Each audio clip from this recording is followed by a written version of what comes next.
Hey, what's going on, everyone? This is Peter Jennings, and I go by CSURAM88 across the daily fantasy industry. I'm excited to be back again at Fantasy Labs doing a lineup review for lineups I had on DraftKings.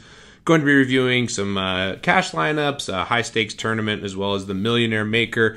Kind of look at some individual lineups as well as mine, and talk about just kind of the process and what I thought about Week 1. So, first off, we have a contest between Jonathan Bales, Adam Levitan, and I. It's a three-man. We're going to do this every week. It's part of our Three Donkeys podcast. We have some props around a lot of things. And fantasy, fortunately, I got the win Week 1.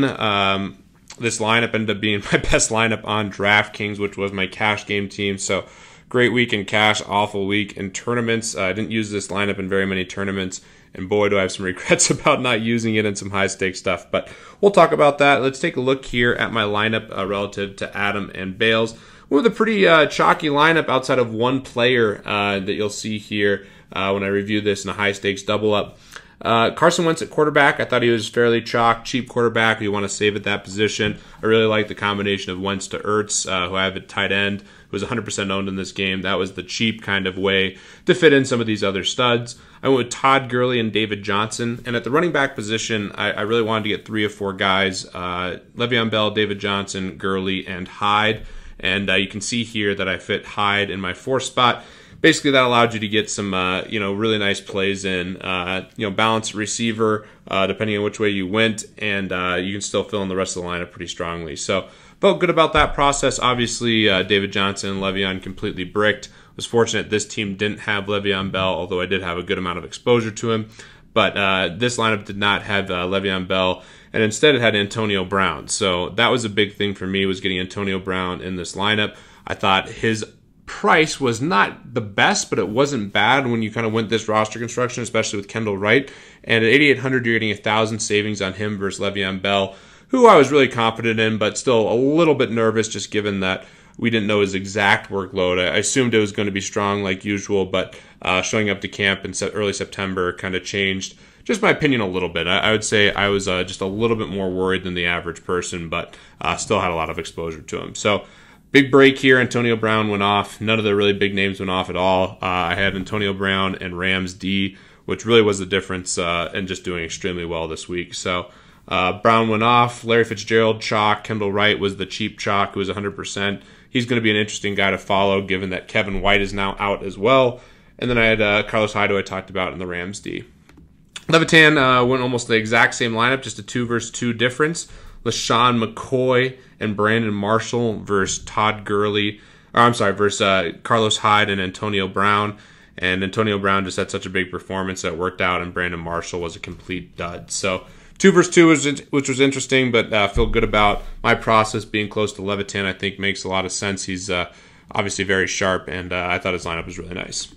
Bales went off the board a little bit more here. I didn't really hate any of the plays. I thought a lot of it made sense. Devontae Freeman was probably the one guy I thought was a little thin. I didn't like the matchup against Chicago. I'm a big believer in their front 7, but not an awful performance from him. Did get a touchdown, but not a good performance by any means for his price. But like the rest of the team a lot, just a little bit different here. And just didn't have the Rams D and a couple other plays that really set off the lineup. So taking a look at the same team, you can see here in a $250 double up, all the guys are extreme chalk with the exception of Antonio Brown. That was really just a roster construction thing. You can see Troon here ended up taking down this, or not taking down, but having the best score here in this $250 lineup. Pretty much kind of a hodgepodge of chalk and really contrarian plays. Randall Cobb, who I loved in tournaments, at 0.9% for cash, 1.8% Stafford, which I actually really liked, and then Bilal Powell at 3.6%. But you can see here the team worked out, obviously did really well, scoring 180 points. So this is a good double up. This is 100 people, as you can see here. I finished second, pretty out of 111. Pretty happy with that team, and just overall thought I had a good cash game team lineup overall, given that most of my guys were chalk, and I felt like were really great options, and I felt good about my pivot to Antonio Brown, even though he's low owned, just because he's had such a high floor historically and sets up really well on DraftKings. So going to the super high roller, the $21,000 tournament. I took 17th place here. I'll dive into that a little bit more on Fantasy Flops lineup here, but you can see the cash game team, which was players that were all in the 1 p.m. or 4 p.m. games, would have won by 15 points. So little salty that I didn't have that team, and certainly $200,000 would have been nice, but you know, it's easy to second guess yourself and talk about how you shoulda, woulda, coulda. But I'm pretty happy with my process. I did go a little more leverage, going with Big Ben, Antonio Brown, Martavis stack, and paying up a receiver, getting AJ Green in there. I thought this was a good way to get a little bit of leverage, and I thought, given that 40% of the prize pool is still to first, that I wanted a little leverage. Went Abdullah over Hyde, played Lamar Miller, who I thought was going to be more contrarian. I was pretty surprised to see him 40%. Both these guys didn't have great games. That Jacksonville defense looks like it's going to be elite all year. And Amir Abdullah I thought was a good play and process, especially when Zenner was ruled out, but he just didn't have a good game there against Arizona. And I went Marquise Goodwin, who I thought was a great pivot away from Kendall Wright. Same price. Thought he had a lot of upside. And I went to the Texans defense here. So a little disappointed that I didn't do something a little different and just being results oriented. But I think the process was pretty good. And maybe should have gone a little more chalky at running back just because the contest is only 25 people. And some of the guys got off to a bad start with a Thursday night game. Taking a look at Fantasy Flop, took it down with a Mariota, Delaney Walker stack here. Went cheap at running back, or cheaper, didn't play Le'Veon or David Johnson. Gurley and Howard are certainly interesting. Went two tight ends, which I thought was nice. Amari Cooper, Doug Baldwin, Larry Fitzgerald, and Rams D. Congrats to Fantasy Flop 23 for shipping it. Ray of Hope, you can take a look here at his team. Aaron Rodgers, Devontae Adams stack with Doug Baldwin and Antonio Brown. Congrats on the second place finish to Ray of Hope, one of the all-time legends. Empire Maker, pretty standard cash game type team, but with Rodgers, hit big with Todd Gurley and the Rams D. The rest of the team really didn't do that much outside of LaShawn McCoy. So congrats to Empire. Hoop2410, pretty cash game team type team, and then Dandy Don. Another team here that's pretty chalky overall. Just didn't have Le'Veon, so was able to move up. And then Scott Blumstein beat out fellow co-founder at Fantasy Labs, Jonathan Bales, by 0.06. So pretty brutal beat. This is S Bloom 2711. Guy also just won the World Series of Poker main event. So congrats to him, and he was a really nice guy. I had a really fun time hanging out with him. So the rest of us weren't so lucky. Bales took a really, really bad beat there, losing by that small of a margin. But it is what it is at this point. And on to week 2 for some more high-stakes stuff, and certainly really enjoyed this event. DraftKings did a great job. Looking at the Millionaire Maker, you can see my highest-scoring team by over 8.5 points, or right at 8.5 points, was my cash game team. So brick the tournaments. Don't hate my process. I'll talk a little bit about it. I have some lineups up from Fantasy Labs that I use, and we'll look at some of my exposures. But just overall, game stacks didn't pan out, and it kind of was a weird week. Just a low-scoring week in general. So don't feel too bad about my process. Just unfortunate that my best team was my cash game team. Taking a look here, Bears fan 247 takes it down, or Bears fan 24/7.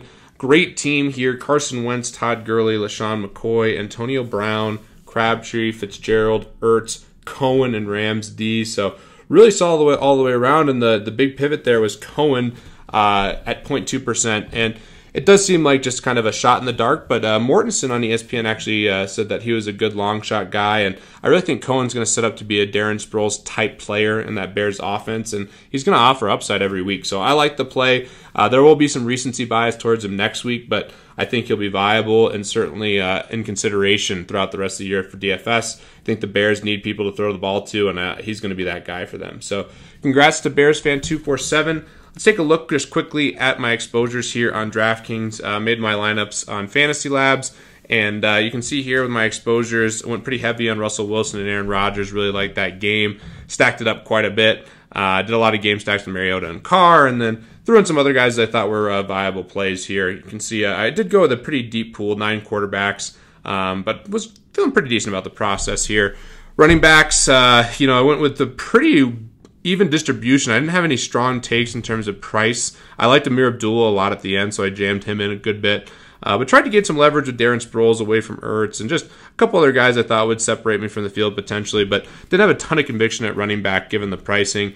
As we go into this more and more, I'll be reviewing a lot of this stuff.